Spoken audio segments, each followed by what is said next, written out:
Happy Sabbath, church.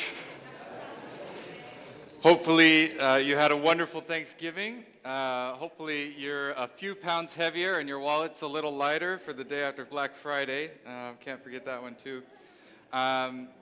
Hopefully it's not too much of either or, right? Your wallet isn't too light and you aren't too many pounds heavier. But both are a sign usually that good things are happening. So we're glad that you if you have partook in the turkey, we're glad that you have slept off the, what's it called? The tryptophan? Yep.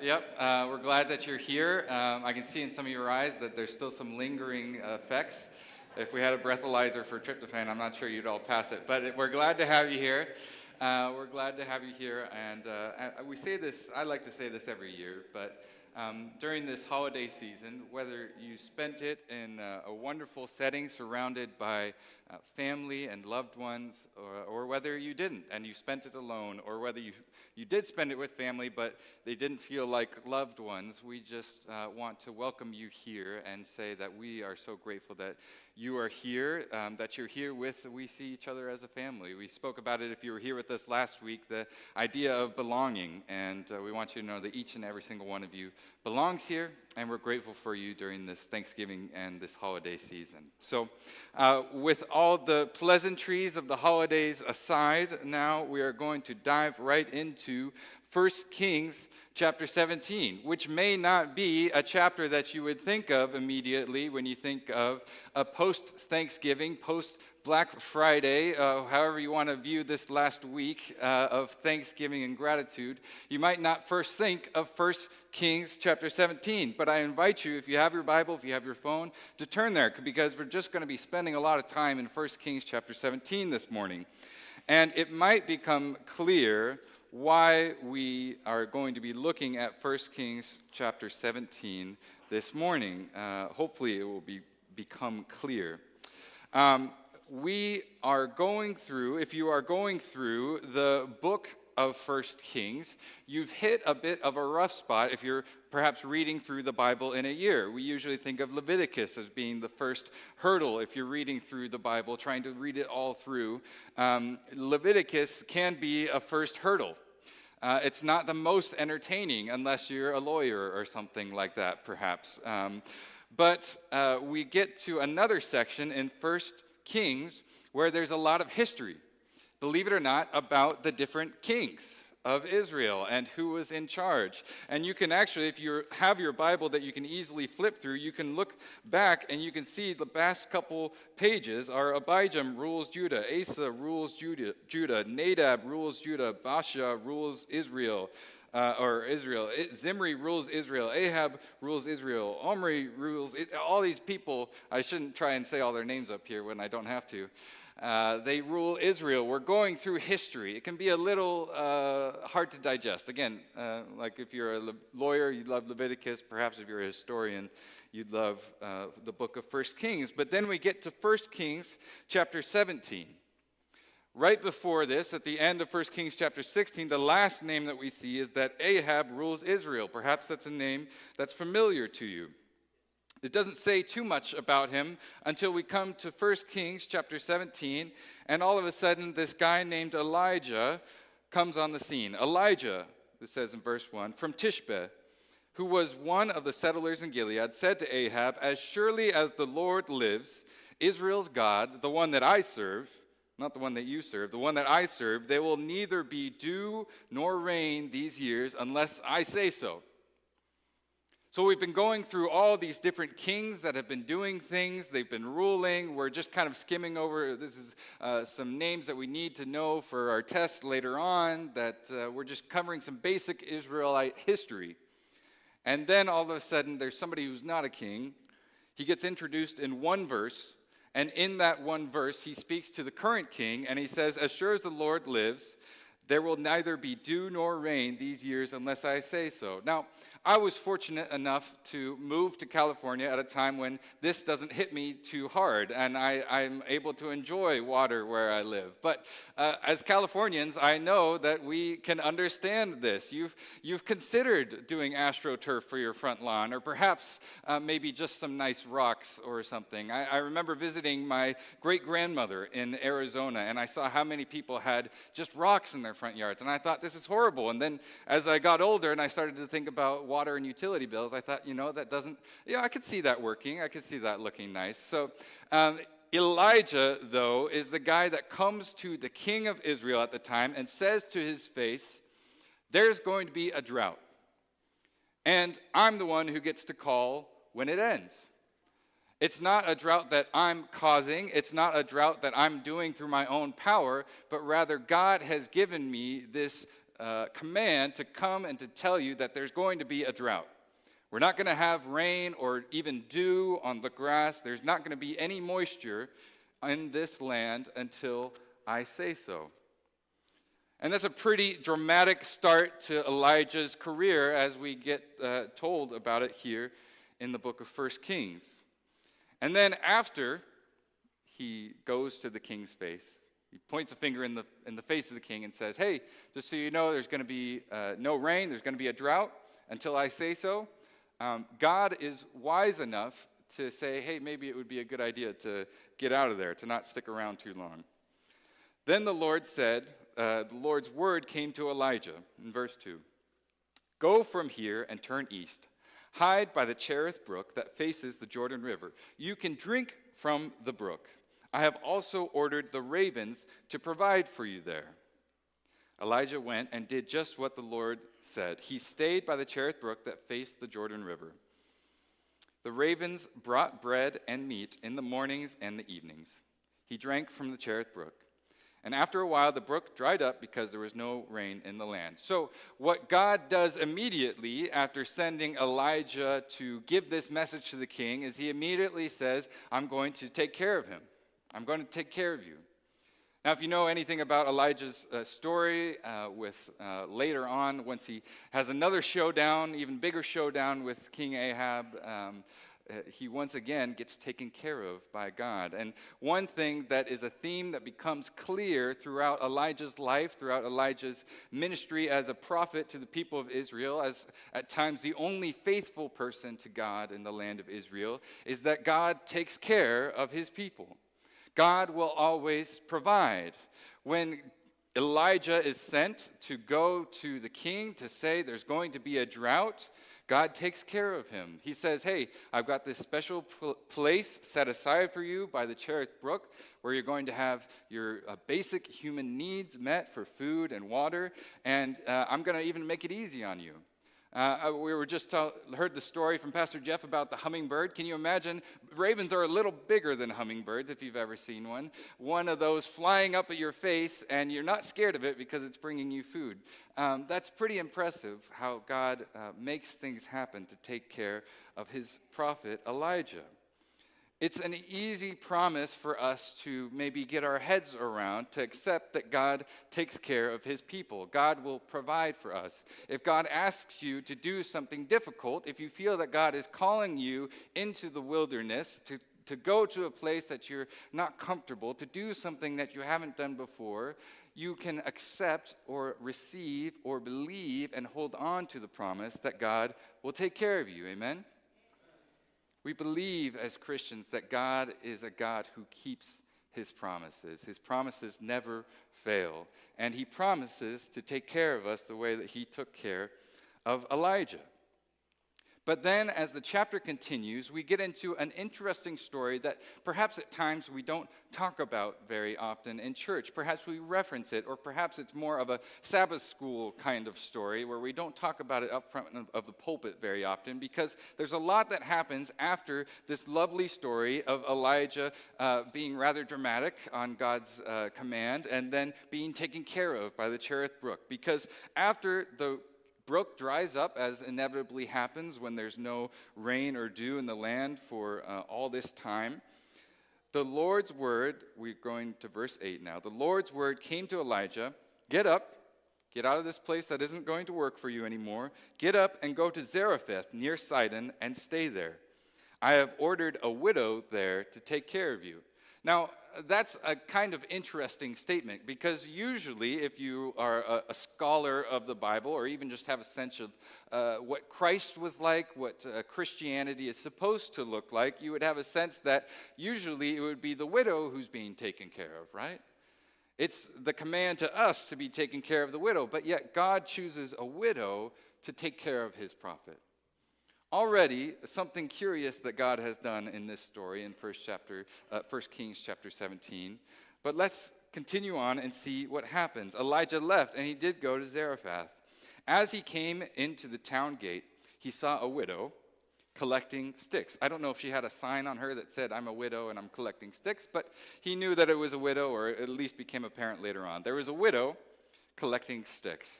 He called out to her, "Please, get a little water for me in this cup so I can drink." I remember one time I went on a bike ride around Redlands, which, as you know, if you've been out in that area, it's a beautiful place, lots of trees.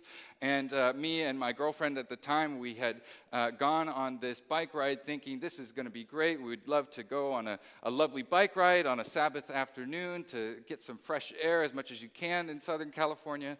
And we are going on this bike ride, and pretty quickly we realized we may have come a little bit too far. And the problem with going on a run or a hike or a bike ride is however far you go out, you have to go back at least that much, right? And so we started to realize, man, this may not have been a good idea for how little we've trained or been prepared for this long of a bike ride. It was sure great going downhill, but man, now we have to go a long way back and then uphill. Man, I just remember that feeling of absolute thirst, of just needing water and not knowing where or how to get it, trying to push on. Your body is failing you. Your lack of water is just all-consuming, especially as you're trying to pedal a bike and get some exercise. Some of you have been in a situation similar to this before. You need water. You desperately need water. And Elijah, he's walked through the wilderness, an incredibly dry land, and he comes to this widow collecting sticks. He sees her and he says, "Hey, can you please get me a glass of water?" I remember riding through on that bike ride as we were well into the bike ride, as the reality of what we had done had fully set in at this point, and looking at these houses and trying to think, okay, if I needed to knock on a door and ask for a cup of water, which house looks like they would kick me out the least, right? And how can is it possible to look at least somewhat presentable without looking like I've just run from the police or something terrible to get to your front door and ask for a cup of water? Thankfully, we had some friends and cell phones existed that were able to come pick us up and take us by car in a somewhat shameful car ride back to the house where we were able to get all the water and restoration that we needed. But it is somewhat a scary thing, even in this day and age, to ask somebody for something as simple as a glass of water. A complete stranger, and somebody who is collecting sticks, he walks up to this widow and he says, "Could you please give me a little water for me in this cup so that I can drink?" And the widow is a good person. She doesn't kick him out. She doesn't question him, whether it's a cultural expectation that she's simply fulfilling or whether it's out of the goodness of her heart seeing somebody in need. She goes and she fetches some water. And this is already a significant act of kindness, of generosity, because if you don't remember, we're in a drought at this period in history. There's no water. The brook itself dried up that Elijah had been drinking from. There's no water anywhere. So what an audacious request of Elijah to come out of the wilderness. And while maybe the widow doesn't know it at this point, this is the guy who has the ability to end the drought. He says that in verse 1. It's not going to end until I say so. And the guy who started the drought and says it'll end when I say so, he comes to a widow of all people and says, "Could you give me some water, please?" And the widow is gracious enough and kind enough not to question, but to fetch him some water. And here's where you start to maybe question this new guy that's come onto the scene in 1 Kings chapter 11. Maybe this Elijah guy isn't that great. Maybe he's not a good person, because he immediately follows it up with, he then said to her, "Please get me a piece of bread." So he says, "Oh man, this water is great. Thank you so much for that. I'm sure that was difficult for you, but now could you please get me some bread?" It's like when you go to somebody's house and they are like, "Would you like a cup of water?" And then you start rummaging through their fridge. There's very select people that you can do that with. And if that's you, maybe you need to reassess some of your relationships, or just kind of do a self-check, please. But he asks her, "Please get me a piece of bread." "As surely as the Lord your God lives," she replied, "I don't have any food. Only a little handful of flour in a jar and a bit of oil in a bottle. Look at me. You've interrupted me while I'm collecting sticks. I am gathering a few sticks to take home." Why? "So that I can make some food for myself and my son. We'll eat the last of the food and then die." You don't always know. In fact, I would venture to say that almost never do we know what's going on in somebody's life, unless we have a relationship with them. The people that we are so blessed to be able to commune with and fellowship with in the homeless ministry in Santa Ana, that Armand was sharing all the wonderful things that have come out of that ministry, we still, although we may have a relationship with them, we may know their names, we may not know that much about them. It's easy for us as humans, believe it or not, a hot take of the century, it's easy for us as humans to judge other people without knowing their story. And while Elijah perhaps wasn't being judgmental in this story, he finds something out about this woman that he didn't know. And I wonder how he responded within himself when he realized that this woman who was about to make her last meal for herself and her son is now being, out of the goodness of her heart, generous and giving of what she did have to this stranger whom she's never met before. She says, "I don't have any food. I'm collecting these sticks to bake our last meal for my son and myself, so that we can have a little food and then we can die." Elijah said to her in verse 13, "Don't be afraid and do what you said. Only make a little loaf of bread for me first. Then bring it to me. You can make something for yourself and your son after that." Elijah, I have to question him a little bit in this moment. If you don't know the end of the story, if you're just a normal person reading this story for the first time, or even if you can take yourselves out of the shoe of perhaps somebody who's heard the Bible story before and put yourself in this moment, think of the desperation that this woman, this widow, is experiencing. She's lost her husband. There's no water. There's no food. And not only that, it's one thing if it's yourself, but parents, you know that when you have somebody that is relying on you, your son is relying on you, think about how the emotion that she must have been going through to know that I am going to look my son in the face this evening, say, "Here's our last meal, and after this, we get to die." There's a sense of failure, a sense of hopelessness, a sense of desperation perhaps that has expired because there's nothing else to be done. That is the place that this woman is in. This widow has lost her husband, her means of finances and support in this day and age, and now it's just her and her son and a little bit of flour and a little bit of oil to make one more little loaf of bread, and then that's it. That's the end of the story. Not much left to go on, and in many ways, a sad ending to the story of the widow and her son. And then this man walks up to her and says, I hear you. I hear what you're saying. Now I know your story. I hear what you're going through. But just, don't worry about that. Just make me some first." Once you make some food, you can, for me, then you can make that last meal for you and your son. It's an audacious request.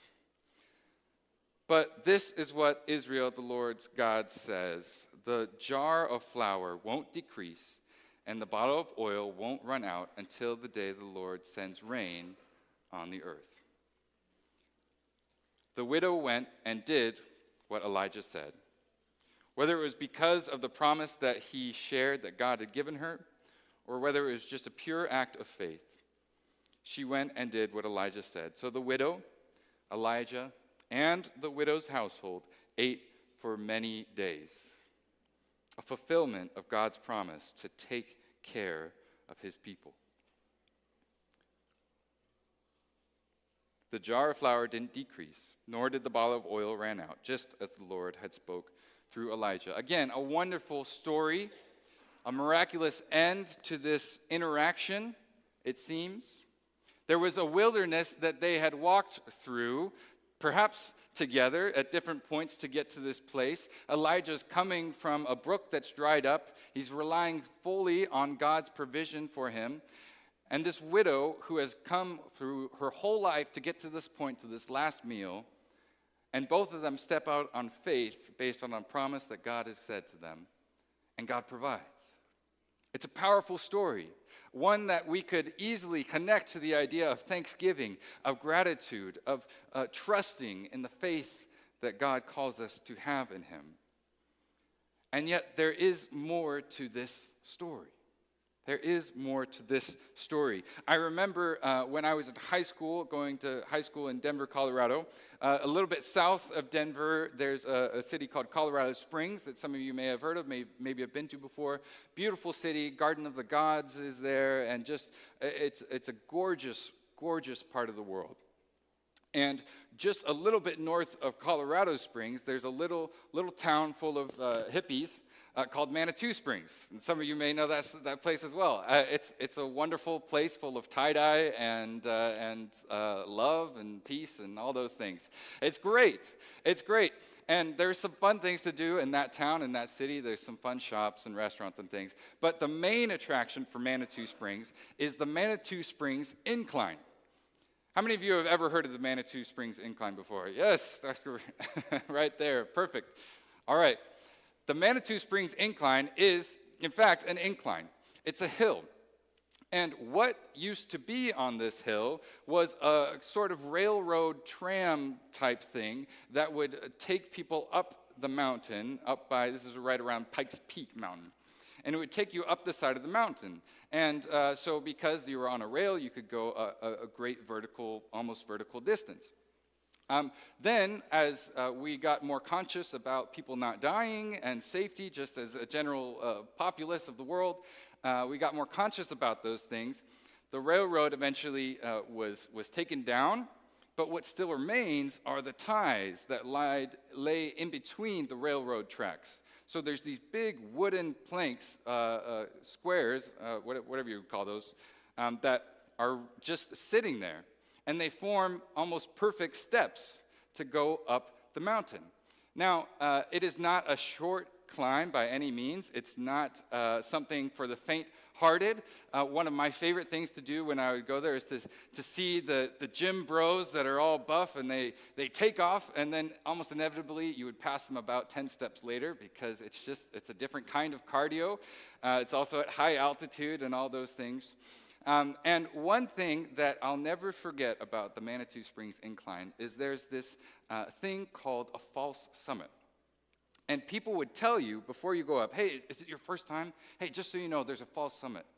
You're going to be going all in your way up, and you're going to think that you're almost to the end, and then it's going to still go on after that. And knowing that, you kind of look for, okay, is that the false summit up there? And you think you've passed the false summit. And then, inevitably, you get to the false summit, and you just have this sense of, oh, okay, that was the false summit. There's still a long ways to go. And sometimes, as Christians, as Adventists, our journey feels this way. We are in a wilderness, and maybe you're even aware that you're in a wilderness, and you say, God, I'm in this wilderness. I want to rely on you. Please give me faith to stay firm in my faith for you. Give me the strength, the belief, the power, the needs. Meet my needs the way that you met the needs of Elijah. Meet my needs the way you met the needs of the widow and her household and Elijah. Meet my needs, God. And God provides, or perhaps you make it through that wilderness. And you think, well, that's wonderful. Now we're through that chapter, and I can get back to the highs of life. But if you've lived life at all on this planet, you know that it doesn't always work like that. Life is not always fair, and sometimes you get out of a wilderness just to find yourself in another wilderness once again. And that's what happens to the widow here in this story. The bottle of oil didn't run out. The jar of flour didn't run out. It's a wonderful promise fulfilled, but the story continues in verse 17. After these things, the son of the widow, who was the matriarch of the household, became ill. His sickness got steadily worse, and he wasn't breathing anymore. She said to Elijah, "What's gone wrong between us, man of God? Have you come to me to call attention to my sin and to kill my son?" She turns to him and she says, at this point, she knows who he is. She knows that he's a man of God. She says, "Did you come and give us food so that we could live a little bit longer to try and teach me some kind of lesson?" As humans, especially as Christians, we look for meaning in our wilderness. We look for meaning in our trials. We look for what is the reason that God is putting us through this. And so she turns to Elijah and she says, "What's gone wrong between us? Something must be wrong. I must have done something wrong for you to save us, just for my son to die all over again." And Elijah replied, "Give your son to me." He took her son from her and carried him up to the upper room where he was staying. Elijah laid him out on his bed. Elijah cried out to the Lord, "Lord my God, why is it that you have brought such evil upon the widow that I am staying with by killing her son?"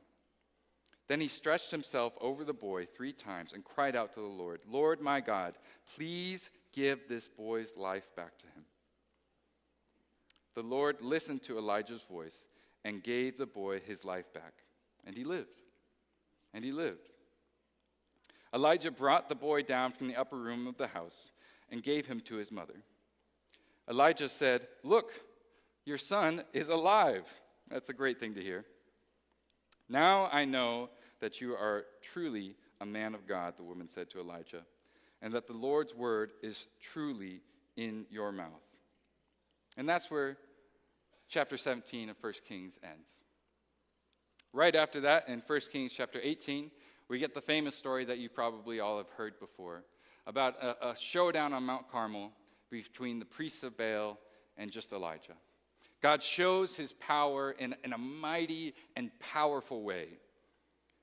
But it's easy for us to jump to the exciting story, the thing that would look fantastic and incredible on the screen, and to miss the wilderness that Elijah had gone through just before this. He saw that God had taken care of him in the wilderness. He comes and he depends on the generosity, on the kindness of this woman, of this widow, and God provides. And then once more, there's a wilderness. There's a wilderness. It seems like all the things that were going to have gone wrong in life had gone wrong. The balance of the scales of how much bad things are going to happen in your life that you deserve versus the good things to weigh them out were out of balance. It's all bad things at this point. And yes, of course, God had provided the food, but now that doesn't matter. My son is dying. My boy is dying. No matter how many wildernesses that God brings us through, the only one that seems to matter to us is the one that we're currently in at this moment. So the widow cries out to Elijah. Elijah cries out to God, and God hears. What I think is so powerful about this story is that God's faithfulness never changes. What we see here is simply how humans are responding to the wildernesses that they are brought into. Maybe it's the loss of a loved one. Maybe it's the uncertainty of how you're going to provide for your family. Maybe it's the response to a call to a wilderness that you feel that God has brought you to do something you haven't done before, to do something that makes you uncomfortable. We are going to have wildernesses in our lives. And what the Bible shows us, what 1 Kings chapter 17 shows us through the story of Elijah, is that God never fails. It's only on us as believers, as children of God, as God's people, to trust that he will take care of his people. Maybe you've been going through a wilderness for some time and you haven't seen the other side yet.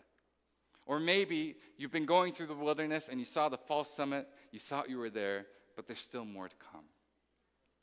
God doesn't promise to take away the pain in our life, to make life easy for us. We're going to have to make the climb through life. But what God promises is that he will always be with us every step of the way. And if you can trust him to take care of you in the wilderness that you're in right now, he will take care of you. He will.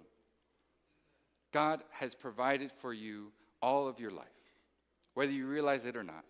God is providing for you at this moment in this time. It is easier for us to focus on the wilderness that we're in and to forget all the wildernesses that God has brought us through in the past. But the challenge, the constant challenge as we go through life, as we continue to believe, as we seek to be the people of God, a church family of God, is to know that when the next wilderness comes, or this wilderness that we're in right now, to have the mindset to look back and say, you know what? God has been faithful all my life. God has been faithful in all the wildernesses before. God has been faithful to bring me to this point. Why would he change now? Why would he stop now? If you're in a wilderness, if you're in a time of doubt, of trouble, of fear, of uncertainty, of pain, I invite you to lean on God. Trust in the promises that he gives you, that he will take care of you, that he has a plan for you, a plan to prosper you and not to harm you, a plan to give you peace, a plan to give you hope and a future. If we can do that, then we can truly do what we said in Hebrews chapter 10, verse 24 and 25, to come together, to encourage one another, whether we're in the wilderness ourselves or whether we're the widow or whether we're the prophet Elijah saying, trust me on this one. We can encourage each other to come together and to lean on God and his never failing promises. Amen.